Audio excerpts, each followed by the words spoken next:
Welcome guys, excited to be back from Central and South America. Hope you enjoy the videos that are yet to come, but I've missed my Turkish food. Today I'm making an easy, doughless manti to share with you guys. Such an easy dish to make and it just hits the spot when you've been craving your own food.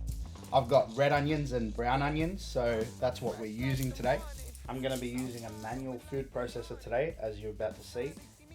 You could use a food processor as well. Just make sure that you wring out the fluid, as I'm going to show you in the next few scenes. So we don't want that in our mincemeat because that will make the dough very watery and sticky.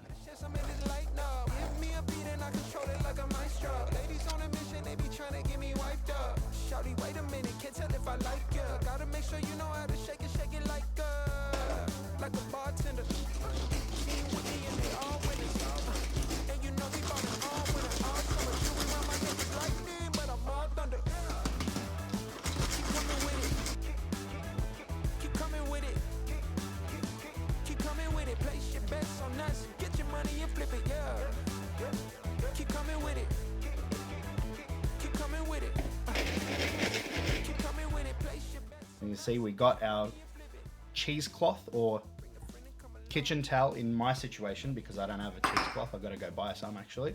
So we're just going to wring out the excess fluid, and do not chuck that excess fluid out. I'm going to be using it in a special sauerkraut recipe to come up as well. We have our meat here. We have 500 grams of beef mince and 500 grams of lamb mince that I'm using today. I'm going to put our onions on there, put the salt on, about 1 tablespoon.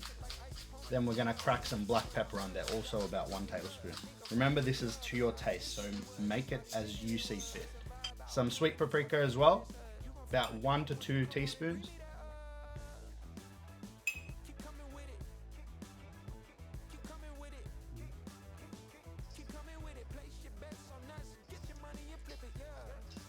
Then we're going to give that a really nice mix. Make sure you incorporate that well. Make sure you clean your hands, get your hands nice and rolled up. We're gonna split this into pieces to be rolled up. I got some olive oil here that I'm actually using to make sure the meat doesn't stick too much to my hands because we're gonna make a lot of balls. This is gonna be a very time-consuming task, so if you have someone to help you, make sure you get their hand.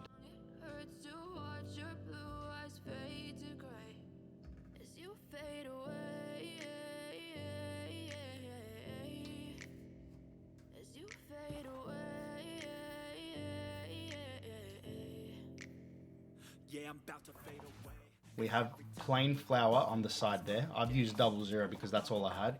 No biggie, it still turned out awesome. So 00 flour, plain flour, put it to the side. I put it in a tray here. I think that it's actually better if you have the space on your kitchen to just disregard that step. Just put it straight on the kitchen, all that flour. As you can see in later parts of this video, I've made a huge mess because of the tray. We're gonna do cycles of putting these into flour first and then into the water, dunking them in, and back and forth. We're going to do that at a minimum of 4 times. If you want the dough to be extra thick, you can go 5 or 6 times.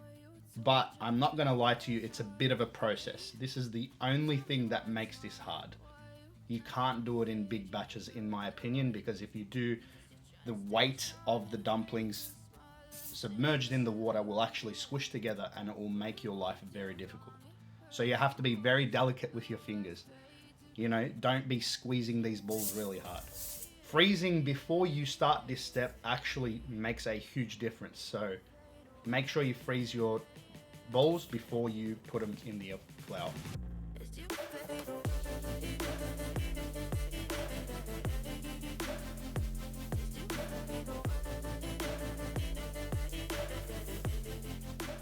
When I put this into the water and I'm shaking this in the water, and if I'm being very harsh with it, this is where the problems start to arise. So when you're dropping it into the water, just drop it in and just sway it a little bit and then lift it out, drain it a little bit. Don't even do this too hard because that will force the new molded water onto each other and it will stick together. So just drain it a little bit and then just dunk it straight on. I'm gonna be making some garlic sauce as the main condiment. The recipe's on the screen and in the description down below.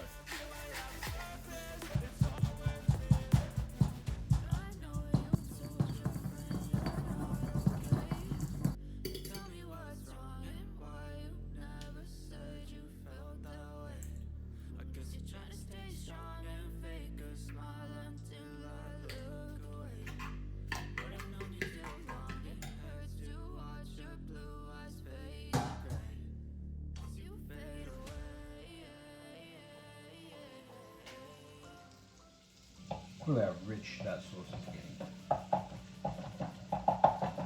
We're going to add a little bit more pasta water to this when it's done, and the pasta water is going to thicken this sauce up just a tiny bit.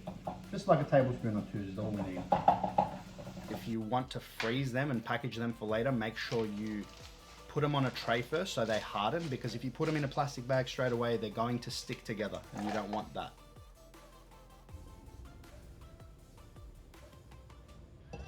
Add some of this to here. That's all we need. Just gonna keep this on a saucepan at very low heat just to stay warm. If you're cooking from frozen, even if the dumplings come up and float like this, give them an extra 2 or 3 minutes so that the meat inside cooks as well.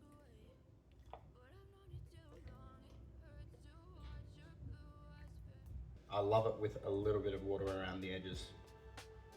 It's super good, makes it soupy.